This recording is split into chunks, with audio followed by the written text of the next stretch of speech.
જય જવાન જય કિસાન. હું સુરેશ કાટેચા ભચાઉથી.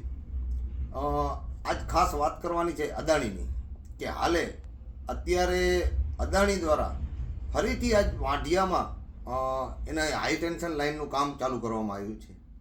ત્યારે ખેડૂત ભાઈઓને અમે એક સંદેશ આપવા માંગીએ છીએ કે ખેડૂત ભાઈઓ ખરેખર વિચાર કરવો જોઈએ કે આપે મહિના પહેલાં એક મોટે પાયે આંદોલન કર્યું અને એ આંદોલનની સફળતા હતી. એવું નહોતું કે આંદોલનની સફળતા નથી, આંદોલનની બહુ મોટી સફળતા હતી.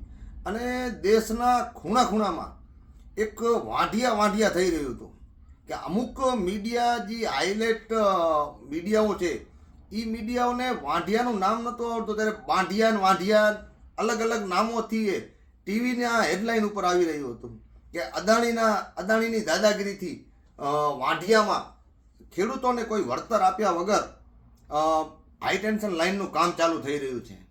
એટલે આ મુદ્દો એટલો હાઇલાઇટ થઈ ગયો હતો કે દેશના ખૂણા સુધી આ મુદ્દો પહોંચી ગયો હતો. ત્યારે ખેડૂતોએ જે 12 તારીખે ભચાઉ નેશનલ હાઈવે ચક્કાજામ કર્યું, ત્યારે ખેડૂતોને એમ થયું કે અમારી જીત થઈ છે અને અદાણીનું કામ બંધ થયું. પણ ખરેખર ખેડૂત ભાઈઓ, એ તમારી જીત નથી થઈ. આ મુદ્દો તમારો શાંત પડે અને જે તમારું આંદોલન હતું એ દેશના ખૂણા સુધી પહોંચી ગયું હતું. તો એ આંદોલનને શાંત પાડવા માટે સરકારનું જ એક આ પડયંત્ર હતું કે હાઇલાઇટ મુદ્દાને કઈ રીતે અમે શાંત પાડી શકીએ.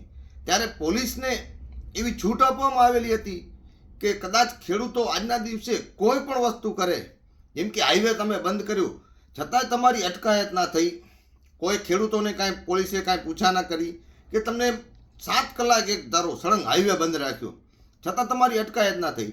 અને જ્યારે આજે ફરી પાછા તમે એ જ ખેતર ઉપર જાઓ છો અને 15 મિનિટની અંદર પોલીસ આવી જાય છે અને તમારી અટકાયત કરી લે છે, ત્યારે ખેડૂત ભાઈઓ વિચારવું જોઈએ કે આ સરકાર છે એ અદાણીની સરકાર છે અને આ સરકારની જ રમત હતી, જેના કારણે કે તમે જ્યારે હાઈવે બંધ કર્યો ત્યારે તમારી અટકાયત ના થઈ અને આજ તમે ફરી અદાણી કામ ચાલુ કરે છે અને તરત તમારી અટકાયત થઈ જાય છે.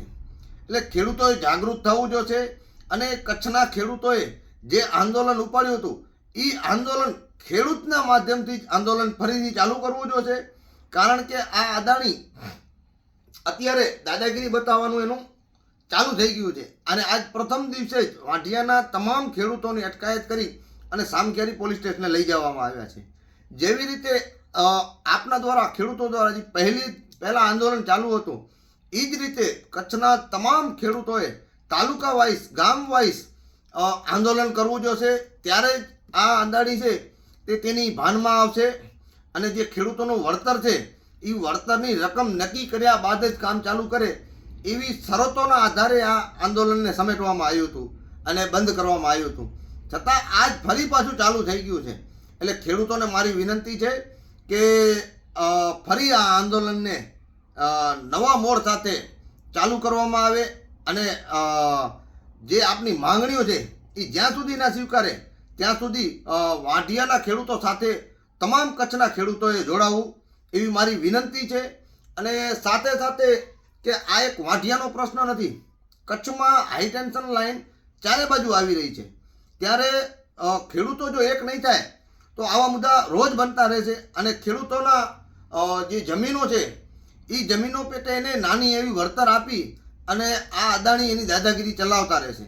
જેથી કિસાન સંઘ અને ખેડૂત ભાઈઓને મારી વિનંતી છે કે કચ્છભરમાં ફરીથી આ ઝુંબેશ એકવાર ચાલુ કરવામાં આવે અને જ્યાં સુધી બને ત્યાં સુધી તો કચ્છના તમામ ખેડૂતોએ જૂથ થઈ અને કચ્છ કલેક્ટરને ત્યાં ધરણા પર બેસવું જોઈએ. જ્યાં સુધી આ વળતર બાબતે કોઈ નિકાલ ના આવે ત્યાં સુધી તમામ ખેડૂત મિત્રો એક થઈ અને વાંઢિયાના ખેડૂતોને સાથ આપવો. જય જવાન જય કિસાન.